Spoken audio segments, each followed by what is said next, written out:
everyone, my name is Vina, aka Miss WOCReader, and welcome back to my channel. Let's talk about book special editions because that really is the topic of conversation right now. I'm seeing so much about special editions on the timeline, and mostly because a lot of companies have been having issues delivering on the special editions they promise. So when I first got into the online bookish space, like really fully rooted in this space, because I was kind of on the outskirts, like I would be on NetGalley, I would be on Goodreads, but I wasn't really in the mix with the social media. I wasn't watching on the different platforms.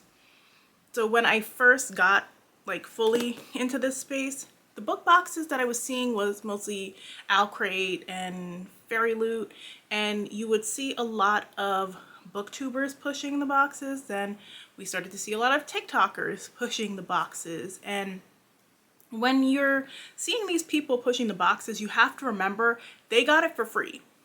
Like, most of the people pushing them got them for free. You don't tend to see a whole lot of content from people who aren't getting them for free. And so, of course, they're going to sell you on the value of it, even though they didn't have to pay for it, because that's part of their job. If they want to continue to get it for free, they're going to promote the product. And I know that enticed everybody. That enticed me to check out these book box companies and see what they were giving.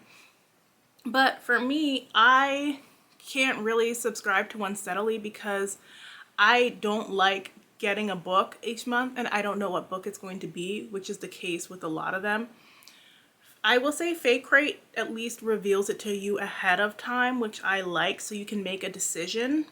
Whereas Fairy Loot, you kind of have to guess and figure it out, and you only get so many skips. So for me, I think I had signed up for the Fairy Loot wish list at one point, but I could never take the plunge and go all in, because then by the time you get off the wait list, it's a book that you may not be interested in. There's some other boxes where you know what the book is ahead of time, but again, the wait lists be crazy sometimes, and there's often a limited number of copies that you can get of books. And then a lot of these companies, they're mostly catering towards white books. For the ones that are based in the UK, first and foremost, they are catering to books that are based in the UK because those are the ones that they have the rights to from the UK publishers. So that is going to limit the black books that they are going to make special editions for, because the UK publishers, from what I keep hearing from other black authors, they don't want black books that they feel like will only appeal to American readers. If it has too much black culture they don't understand in it, they don't want that. They want the black books that they think can be more mainstream, aka white, like the white UK people can read them and understand what's going on. It's not too cultural, it's very safe. They'll do some of these fantasies that are set in like a different realm because they believe that is more relatable, but they don't even like to do the black UK books because they feel like that is too regionally black. And yeah, that you get special editions from like Waterstone and other companies specifically who do a lot of special editions, but if you notice, these book boxes, they don't really push the books that are just regional to the UK either. So it's hard enough like getting to even see black books in these big book boxes because they might do 1 or 2 titles a year, and then it's hard to get ones that have a truly special cover, because for me that is an important thing too. If I am buying a special edition of the book, I don't really want one that is just the regular cover that I can buy much cheaper in the stores. Like I do have a couple that I did buy. Like this was the WOCReader edition of Son of the Storm. One, it's hardcover. The book is printed paperback. So actually I have the second book and it doesn't match now because they never did a second book special edition. They just only did the first one. And while it has the same front cover, what I liked is that it has the special end pages. So this was really cute to me. And then they have a special reversible cover. So I thought that was cool. And I just love the book. So I really did want a special edition of it. With that is also my issue when it comes to special editions, is that so often they are doing them before the book releases. You have to sign up for them. Even if they take like 7 months to come out, you have to lock in your special edition and pay your money ahead of time. So by the time you get the chance to read it, you don't know if you're going to love it, and they are quite pricey. I spent $30 on this edition, actually $35 because it was $5 shipping. And this is the Twisted Retreat edition of Blood Slaves. And I thought it was really cool. They actually came with 2 covers. I'm not going to take it apart because it's just a lot to put back together, but it came with 2 like different covers for you to use. Really cool accents and papers. Really nice like digital edges. Signed, of course, like end papers. Like, it was a really well done special edition. When I say I want a special edition, I want something like this where the cover doesn't even look like the original cover. And what I like that they're doing also is they said, we had success with this one, we'll do book 2, but we just want to see your interest. So we didn't have to put money down for book 2 yet. They just had us sign up to show them there is an interest in them doing an edition for book 2. And they were pretty great about communication, because I didn't buy this initially. They had it for that month and then it went out of stock, but there was so much demand for it, they opened it again. So they took like a poll and were basically like, submit here if you have interest in getting the special edition, then when it comes available, you can get your copies. So when it came available again, I decided to get a copy. I have the WOCReader edition of the Kiss Countdown, and I bought this off of a friend. Like, I loved it. I thought it was cute. This also only came paperback, so I had a finished copy of the paperback because the publisher had sent me a finished copy. But I thought that this was adorable. I really did enjoy the story, so I was willing to buy this off of somebody. And you know, it has the cute end pages too, which I adore.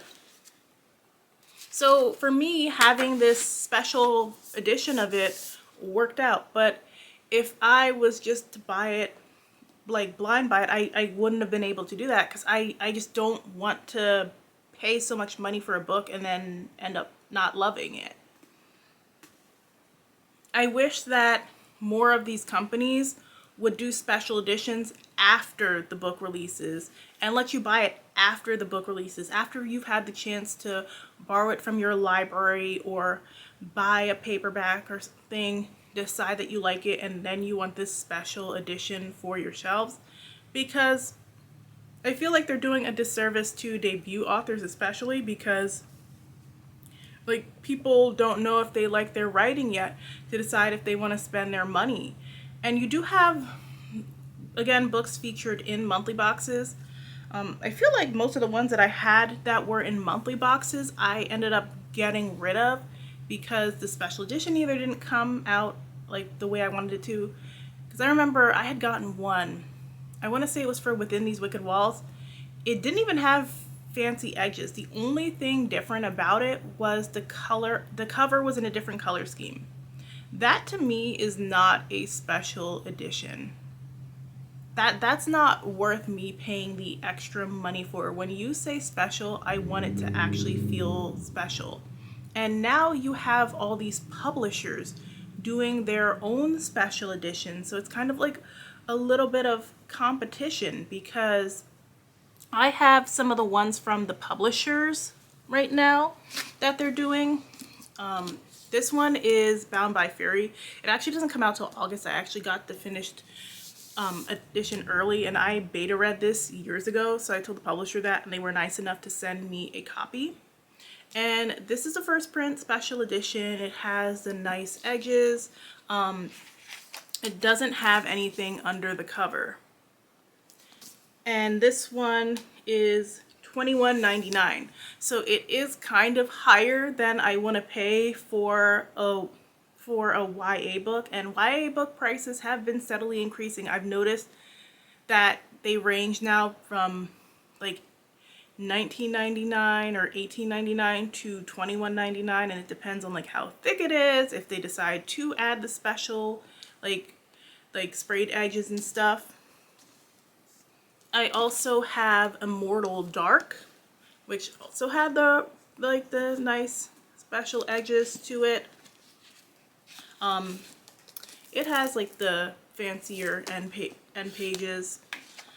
And then this one also has just like something printed on the cover itself. So the publishers see that there is a demand for special edition, so now they're in the game doing these first print ones. And honestly, after a while for me, the first print ones have started blending together just because you're getting inundated with so many of them.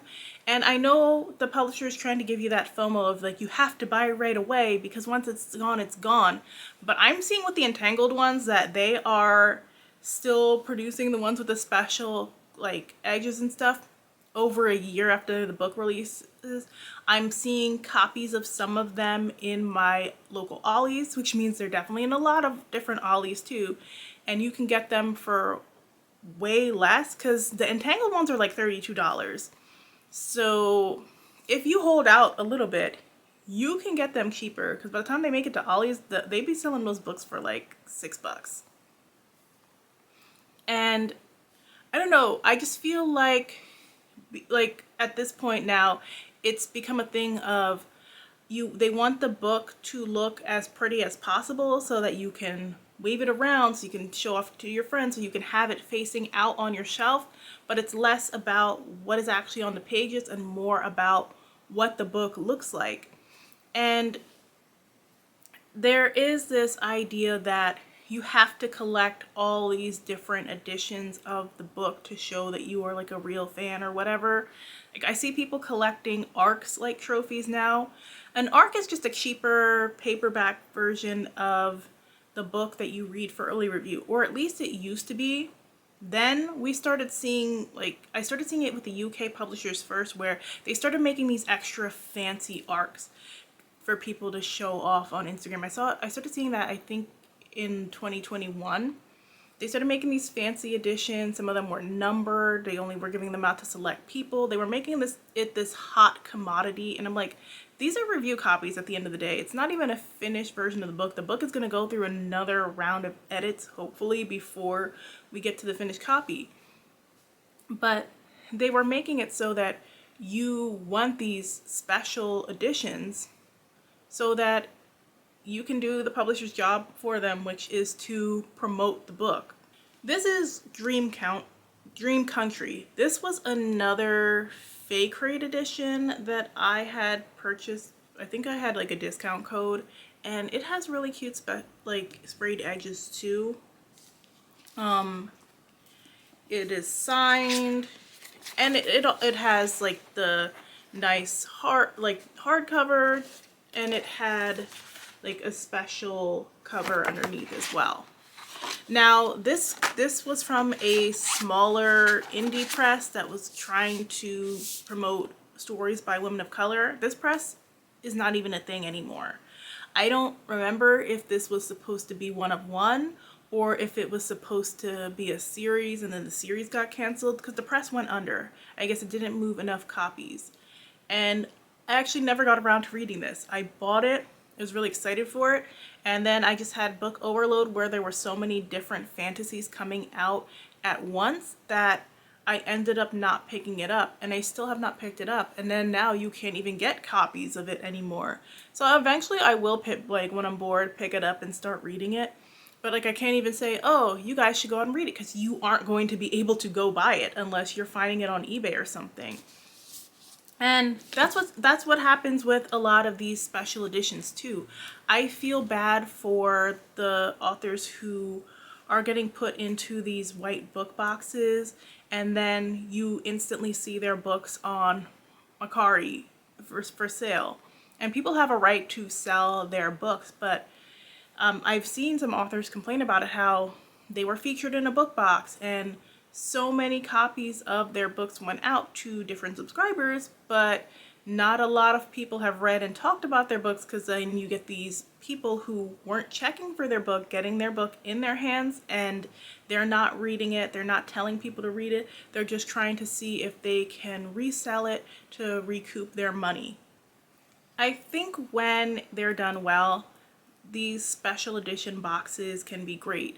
When you have a company that communicates with their readers and doesn't leave them hanging when it comes to shipping delays or problems with the printer. When you have a diverse selection of different titles and not just the same few popular ones all the time. Like I said, prefer the ones where they tell you in advance what the book is going to be, rather than having you guess. That way you know whether you want to opt in or not for that month. And when they don't have a wait list, that is a hassle to get on, because that has also deterred me from some boxes. Like, I would have bought a special edition of it, but the wait list was a mess. So then I didn't want to buy a special edition, because you have to go through all these hoops and you might not even get in for that month. Like I said, I would also love to just see more of these boxes embracing doing books that have already been out and been published, and it's like, we'll do a special edition for this book. And we do see that from time to time with, like, I've seen it with Fairy Loot, I've seen it with WOCReader, where it's like, this is the special edition of this series that's really popular, and I think that works out great for people. I would also like to see more standalones in these boxes as well, because when it is the monthly book and you're getting a special edition of that one and you love that one, if they're not going back to do a special edition for book 2, because they're not going to do it in the monthly box. You can't put a book 2 in a monthly box. If they're not doing a separate edition of book 2, then you end up with mismatched copies of it. Because, like I said, that was my problem with Son of the Storm. I have a hardcover, really nice print of it, and then I have paperback of book 2, and then I'm gonna have paperback of book 3. I know it's like a very superficial thing, but we're talking about this superficial thing overall, like how the book looks. I don't love having different editions that don't match of my books. So when I see the discussion of book boxes, I saw some girl ask, are they a pyramid scheme? Are they a pyramid scheme? No, because like she was clearly confused. That's not what a pyramid scheme is. A pyramid scheme is when you have all these different people who are trying to sell something to you, and then there's tiers, and like you go up the ladder by bringing certain people in. That's not what book boxes are not a pyramid scheme, but they are just very much consumers by nature, and some people love to get into them just for what they perceive as quick money. It's really not as quick money as people think it is. I've seen some book boxes come and go. I've seen a lot of drama with them where you had people who couldn't even make it past 2 months of doing the book boxes. They thought they were going to do it. Their special editions were shoddy. The little things that they were offering with them as part of your value were shoddy, and they didn't really have time for that. They couldn't fulfill it properly, and they just quietly shut down. Some people are still owed money to this day for certain book boxes, and that is a problem, and it is something that we need to continue to be vocal about, because at the end of the day, don't play with people's money. They are spending their hard-earned coin to support these authors.